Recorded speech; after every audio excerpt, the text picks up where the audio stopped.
নেপালের ভয়াবহ বন্যায় নিহতের সংখ্যা যেন হু হু করে বাড়ছে। দেশটিতে অন্তত ৫৭৯ জনের মৃত্যু হয়েছে। পাশাপাশি এই ঘটনায় ১,৯২৪ জন এখনও নিখোঁজ রয়েছেন।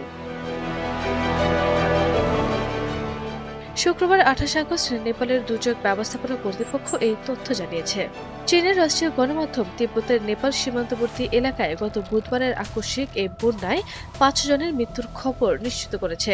এতে ভয়াবহ বন্যায় মোট মৃতের সংখ্যা ৫৮৪ জনে দাঁড়িয়েছে।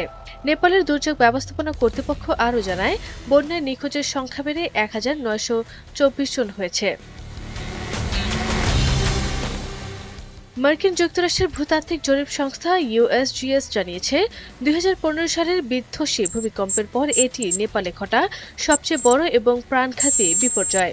পাহাড়ের ওপর বিশাল একটি হিমবাহ ধসে পাথর ও বরফের মিশ্রণে ভয়াবহ কাদা পানির তোড় সৃষ্টি হয় এই বিপুল ধ্বংসযজ্ঞ ঘটেছে। এদিকে ভারতের সীমান্ত এলাকায় নদ-নদী থেকে ৭ জন ভেসে আসা মানুষের মরদেহ উদ্ধার করা হয়েছে। ভারতীয় কর্তৃপক্ষের ধারণা, তারা নেপালের এই ভয়াবহ বন্যারই শিকার। তবে তাদের পরিচয় শনাক্তকরণের চেষ্টা চলছে এবং ভারতের উদ্ধার হওয়া মরদেহগুলোকে নেপালের মূল হিসেবে অন্তর্ভুক্ত করা হয়নি। এদিকে পাহাড়ি নদীর পানি উপচে আশেপাশের এলাকা প্লাবিত হয়, বহু ঘরবাড়ি ও সড়ক ধ্বংস হয়ে গেছে। দুর্যোগ কবলিত এলাকায় নিখোঁজ ও আটকে পড়া মানুষদের খোঁজে হেলিকপ্টার ও সেনা সদস্যদের মাধ্যমে বড় আকারের উদ্ধার অভিযান পরিচালিত হচ্ছে। আরভি ইসলাম হিমু, এনটিভি অনলাইন।